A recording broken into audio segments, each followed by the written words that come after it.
அனைவருக்கும் வணக்கம். நான் தமிழரசி பாலமுருகன். இந்த பதிவில் நம்ம பார்க்க போறது நாளைய தினம் 16/5/2026 சனிக்கிழமை வைகாசி மாதத்தோட அமாவாசை திதி. பதிவுக்கு போகிறதுக்கு முன்பு உங்கள் எல்லார்கிட்டையும் நான் ஒரு சாரி கேட்டுக்கிறேன். ஏன்னு கேட்டிங்கன்னா, இன்று காலை இந்த மாதத்தோட 2வது மைத்திரேய முகூர்த்தம் முடிஞ்சிடுச்சு. நான் அதை நேற்று உங்கள் கூட ஷேர் பண்ணலை. ஸோ அதுக்காக ஒரு பெரிய சாரி நான் கேட்டுக்கிறேன். பட் இருந்தாலும் நம்ம கவலைப்பட தேவையில்லை. 3வது முகூர்த்தம் தான் ரொம்ப ரொம்ப முக்கியமான மைத்திரேய முகூர்த்தம், சனிக்கிழமையில் வரக்கூடியது. அதை நான் ஒரு டீட்டெயில்டு பதிவாக அதற்கு முன்னாடி நாளே உங்கள் கூடலாம் ஷேர் பண்ணிடுறேன். இப்போ நம்ம வெளிநாட்டில் இருக்கிறதால என்னால் சரியான முறையில் உங்ககிட்ட பதிவுகளை பகிர்ந்துக்க முடியல. சில முக்கியமான பதிவுகளை தான் அப்பப்போ பகிர்ந்துட்டுருக்கிறேன். அது மட்டும் இல்லாமல் எனக்கு இந்த டெமோலாம் செஞ்சு காமிக்கிறதுக்கு பொருளும் இங்கே எனக்கு சரியாக கிடைக்கல. அதனால் நான் பிக்சர்ஸை மட்டும்தான் வச்சு உங்ககிட்ட நான் பகிர்ந்துக்கிறேன். ஒன்ஸ் நம்ம சென்னைக்கு போயிட்டால் திரும்ப நம்ம ரொட்டீனாக எப்பொழுதும் போல் எல்லா பதிவுகளையும் டெமோவாக உங்ககிட்ட நான் செஞ்சு காமிக்கிறேன். இன்றைக்கி நம்ம பார்க்க போகிறது நாளைய தினம் அமாவாசை, சனி அமாவாசை. சனி பகவானோட அருளை நாம் பெறக்கூடிய ஒரு நாள் தான் சனிக்கிழமை. அதில் அமாவாசை வந்திருப்பதால் முன்னோர்களுடைய ஆசியும் நமக்கு பரிபூர்ணமாக கிடைக்கக்கூடிய ஒரு நாள். நாளை அமாவாசை திதியானது எப்போ ஆரம்பிக்குது அப்படின்னு பார்த்தீங்கன்னா, நாளைக்கு அதிகாலையிலேயே ஆரம்பித்து அடுத்த நாள் ஞாயிற்றுக்கிழமை அதிகாலை 1:30 மணி வரைக்கும் இந்த அமாவாசை திதியானது இருக்குது. அதனால் நாளைக்கு நம்முடைய நிலைவாசலில் நாம் வைக்க வேண்டிய சில பொருட்களை நாளைக்கு காலையில் சனி ஹோரையில் கூட நீங்கள் வைக்கலாம். 6 to 7 அந்த சனி ஹோரையில் நீங்கள் தாராளமாக வைக்கலாம். சனிக்கிழமை நாம் செய்யக்கூடிய சில வழிபாடுகள் நம்முடைய கர்ம வினைகளால் ஏற்படுது பாருங்கள், சில பிரச்சனைகள், அதெல்லாம் தீருவதற்கு வழிவகுக்கும். கர்ம வினைகளால் ஏற்படக்கூடிய முக்கியமான பிரச்சனைகள்னால் கடன் சுமை, தீராத நோய், வழக்கு, எதிரி தொல்லை, இவை எல்லாமே கர்ம வினைகளால் தான் ஏற்படுது. இது குறையணும் அப்படின்னா நம்ம சனிக்கிழமை சனி பகவானுக்கு நாம் செய்யக்கூடிய சில வழிபாடுகள் மூலம் இதை நம்ம குறைச்சிக்கலாம். ஒன்றும் பண்ண வேணாம். சனிக்கிழமையில் நம்ம நல்லெண்ணெய், ஒரு பவுல் நல்லெண்ணெய் எடுத்துக்கோங்க. அதில் உங்களுடைய முகத்தை பார்த்துட்டு அந்த எண்ணெயை நீங்கள் யாருக்காவது தானமாக கொடுப்பது அப்படிங்கிறது நல்லது. அதே போல் காகத்திற்கு எள் கலந்த சாதத்தை நம்ம வைப்பது எத்தகைய சனி தோஷத்தையும் அது நீக்கக்கூடிய வல்லமை பெற்றது. அது மட்டும் இல்லாமல் நாளை நம்முடைய முன்னோர்கள் ஒவ்வொருவரும் நாம் அவர்களுக்கு வைக்கக்கூடிய அந்த உணவை, ஒரு டம்ளர் தண்ணீரை, அவங்க பசியையும் தாகத்தையும் தீர்க்கக்கூடிய அந்த ஒரு டம்ளர் தண்ணீரும் ஒரு வாய் உணவும் தேடி தான் நம்ம ஒவ்வொருத்தவங்க வீட்டுக்கும் வருவாங்க. ஆனால் நம்ம நிறைய பேர் எங்களுக்கு பழக்கம் கிடையாது, அமாவாசை படையல் நாங்கள் பண்ணுறது கிடையாது அப்படின்னு சொல்லி நம்ம அதை தவிர்த்துடுறோம். நிறைய பேர் கேஷுவலாக கேட்குறாங்க, அங்கே அதெல்லாம் பண்ணணுமா என்ன அப்படின்னு கேட்குறாங்க. இது எவ்வளோ பெரிய தவறு அப்படிங்கிறத அவங்க உணர்வதே கிடையாது. நம்ம வீட்டில் நாம் படக்கூடிய பல வகையான கஷ்டங்கள், சுபகாரிய தடைகள், திருமணம் நடக்க மாட்டேங்குது, பிள்ளை பேரே கிடைக்கல.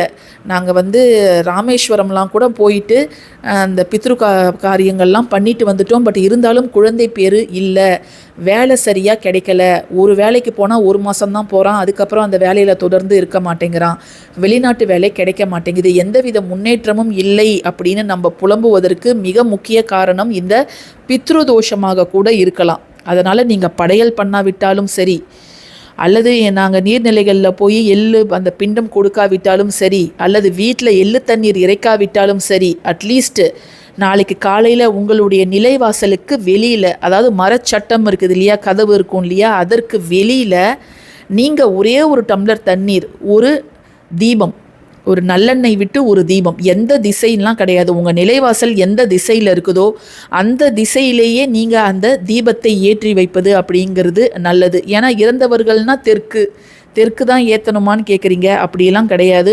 முன்னோர்கள் நம்முடைய நிலைவாசலுக்கு வரும்பொழுது இந்த 2 பொருளை பார்த்தாலே அவங்க அவ்வளோ உள்ளம் மகிழ்ந்து போவார்கள். அந்த மகிழ்ச்சியே நம்ம வீட்டில் இருக்கக்கூடிய அத்தனை தடைகளையும் தவிடு பொடியாக்கிடும். என்ன விஷயம் நடக்கணும், நமக்கு என்ன வேணும் அப்படிங்கிறது அவங்களுக்கு தெரியும். ஸோ அதை எல்லாத்தையுமே அவங்க நமக்கு வாரி வழங்குவாங்க. சில பேர் கேட்குறாங்க, எங்கள் முன்னோரெலாம் இறந்து போய் 20 வருஷத்துக்கு மேலே ஆச்சு, அவங்க இன்னும் எங்களை ஞாபகம் வச்சுக்கிட்டு எங்களுக்கு நல்லது செய்வாங்களா? நிச்சயமாக அவர்களால் நம்முடைய குடும்ப பிரச்சனைகளை தீர்க்க முடியும். அந்த சக்தியும் அவர்களுக்கு உண்டு. அதனால் நம்ம அந்த ஆராய்ச்சிக்கெல்லாம் போக வேண்டாம். அவங்க என்ன பண்ணுவாங்க, இப்போ வேறு ஒரு பிறவி எடுத்திருப்பாங்களா, அவங்களுக்கு நம்மளை ஞாபகம் இருக்குமா அப்படிங்கிற அந்த ரிசர்ச்சுக்கெலாம் நம்ம போக வேண்டாம்.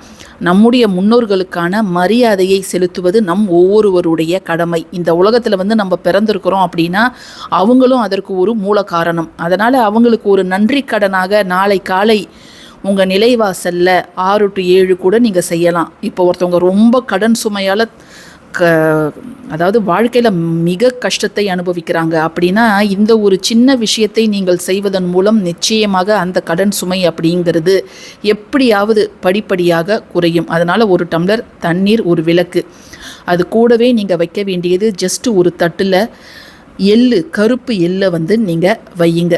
ஏன்னா கருப்பு நிறம் அப்படிங்கிறது சனி பகவானுக்கு உரியது. ஸோ நீங்கள் தாராளமாக அந்த ஒரு பொருளை ஒரு டேபிள் ஸ்பூன் உங்கள் நிலைவாசலுக்கு வெளியில் வைக்கலாம். நாளைக்கு கிருத்திகையும் சேர்ந்து வருவதால் இது என்னங்க நாங்கள் பண்ணுறது அப்படின்னு நீங்கள் கேட்டிங்கன்னா, நீங்கள் மாலை நேரத்தில் நாளைக்கு ஈவினிங் ஒரு 6 மணிக்கு மேலே நீங்கள் கிருத்திகை வழிபாடை நீங்கள் தாராளமாக செய்யலாம். அப்படி இல்லைன்னா கூட நீங்கள் ஞாயிற்றுக்கிழமை கிருத்திகை படையல் கூட நீங்கள் செய்யலாம். ஏன்னா கிருத்திகை அப்படிங்கிறது நாளை மாலை 5 மணிக்கு மேலே தான் அந்த கிருத்திகை நட்சத்திரம் வருது. ஸோ நீங்கள் காலையில் இதெல்லாம் செஞ்சிடுங்க. முன்னோர் வழிபாடு செஞ்சுட்டு நம்ம முருகர் வழிபாடை செய்யும் பொழுது நம்ம கவலையே பட வேணாம். நிச்சயமாக நமக்கு வேண்டியது கிடைத்தே தீரும். அதே போல் நல்ல ஒரு பண வரவு அப்படிங்கிறது ஏற்படும். சரிங்களா? ஸோ இதை நீங்கள் அவசியம் செய்யுங்க. அப்படி இல்லைன்னா கூட நீங்கள் காலையில் சாப்பிட்டாலும் சரி, மதியம் சாப்பிட்றீங்களா, ஏதாவது ஒரு வேளை அந்த எச்சில் படாத புதிய உணவை காகத்திற்கு வையுங்க. அது கூடவே தயிர் வையுங்க. இட்லி நீங்கள் வச்சா கூட இட்லியை நல்லா தயிரில் மிக்ஸ் பண்ணி நீங்கள் ஒரு இலையில் காகத்திற்கு வைங்க. மரியாதை இல்லாமல் ஜஸ்ட் அப்படியே ஒரு காம்பவுண்டு செவுறு மேலே குப்பை தூசியோடலாம் போய் அந்த சாப்பாடை வைக்காதீங்க. அந்த இடத்த தண்ணீர் விட்டு கொஞ்சம் கழுவி தள்ளி விட்டுட்டு ஒரு இலையில் நீங்கள் காகத்திற்கு வையுங்கள். ஏன்னா முன்னோர்கள் தான் காக ரூபத்தில் சாப்பிடுவாங்க. அனைத்து சனி தோஷங்களும் விலகும். இந்த ஒரு சின்ன விஷயம் செய்வதால் அனைத்து சனி தோஷங்களும் விலகும். அது மட்டும் கிடையாது, நீங்கள் செய்யக்கூடிய இந்த ஒரு விஷயம் உங்களுடைய இரத்த சொந்தங்களுக்கான முன்னோர்களுக்கு மட்டும் கிடையாது. எத்தனையோ பேர் வாரிசு இல்லாமல் இறந்துருப்பாங்க. ஸோ அவங்களுக்கான பசியையும் தாகத்தையும் தீர்த்த புண்ணியம் உங்களுக்கு கிடைக்கும். இந்த 3 பொருள் தாங்க நீங்கள் வைக்கணும். கிளாஸ் டம்ளர் கூட வேணாம், நீங்கள் எவர் சில்வர் டம்ளர் வையுங்க. ஒரே ஒரு அகல் தீபம் ஏற்றி வைங்க. நல்லெண்ணெய் போட்டு வெள்ளை நிற திரிநூல் போட்டு நீங்கள் ஏற்றி வைங்க. அதே போல் 1 டீஸ்பூன் கருப்பு எள் மட்டும் நீங்கள் வையுங்க. இது நீங்கள் எந்த நேரத்தில் வேணாலும் வைக்கலாம். சில பேர் காலையிலே வைப்பாங்க, சில பேர் பதிவை லேட்டாக பார்த்துட்டு நான் ஈவினிங் டைமில் வைக்கலாமா அப்படின்னு கேட்பாங்க. நீங்கள் ஈவினிங் கூட வைக்கலாம், ஒன்றும் தவறு கிடையாது. 8 to 9 நைட்டு சனி ஹோரை அந்த நேரத்தில் கூட வைக்கலாம். அப்பயும் அமாவாசை திதி இருக்குது. இதை மறுநாள் ஞாயிற்றுக்கிழமை காலையில் தண்ணீர் எடுத்து செடிகளுக்கு ஊற்றிடுங்க. இந்த தீபத்தை நீங்கள் அகல வாஷ் பண்ணிவிட்டு மற்ற பர்பஸ்க்கு யூஸ் பண்ணிக்கலாம். எள்ளை கால்படாத இடத்துலையோ அல்லது நீரோடைகளிலோ நீங்கள் போட்டுடுங்க. அவ்வளோதான். பறவைகளுக்கு அதை வைக்காதீங்க. ஸோ இவ்வளோ தான் நீங்கள் செய்யணும். மிக எளிமையானது. எள்ளு எல்லா டிபார்ட்மெண்டல் ஸ்டோர்லேயும் கிடைக்கும். ஸோ கொஞ்சம் வாங்கிக்கோங்க. இந்த பதிவு பிடிச்சிருந்ததுன்னா கட்டாயமாக லைக் பண்ணுங்கள், ஷேர் பண்ணுங்கள். நன்றி.